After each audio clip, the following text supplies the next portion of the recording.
Had it been diagnosed earlier, there is a possibility that it may have been controlled just by way of oral medication and not reached the extremities that it did.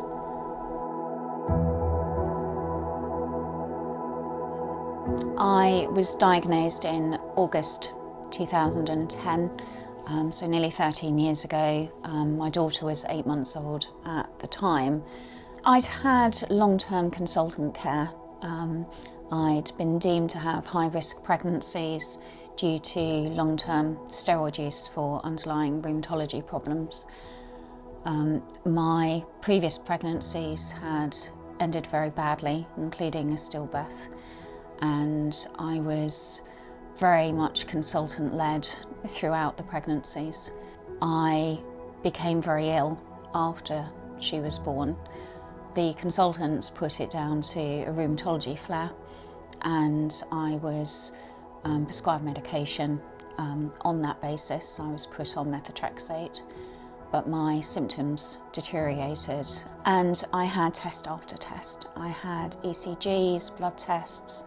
One of the consultants noticed that I had put on 3 pounds in weight in a day and requested an echo. And basically all hell broke loose. People were running through the hospital to get my respiratory consultant. I subsequently saw the echo results, which were severe for every heading. I was informed that I had pulmonary hypertension and pulmonary fibrosis, and at that point was told that I would have no more than 10 years to live. A few days later, I had full-blown stage 4 heart failure, and I was advised that there was a likelihood I would be dead by Christmas, so within 3 months. I was put on the IV medication. I'd been transferred to a hospital in London.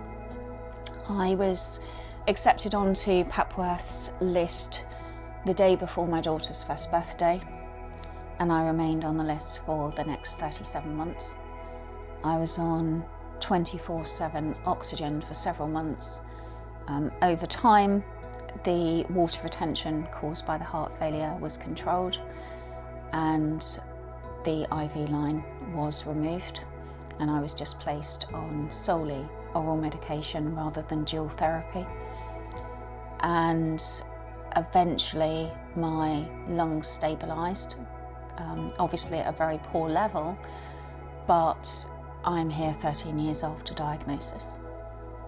The journey to diagnosis was difficult because I didn't fit into a box. It was very difficult. You started to doubt yourself. You thought, is this just as a result of the pregnancy history, the stress of the pregnancy?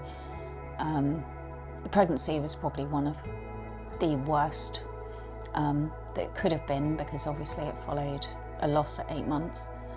And I'm sure that a lot of people thought that what I was describing was just in my head. I believe that had I been diagnosed earlier, I would not have had heart failure, because medication could have controlled it.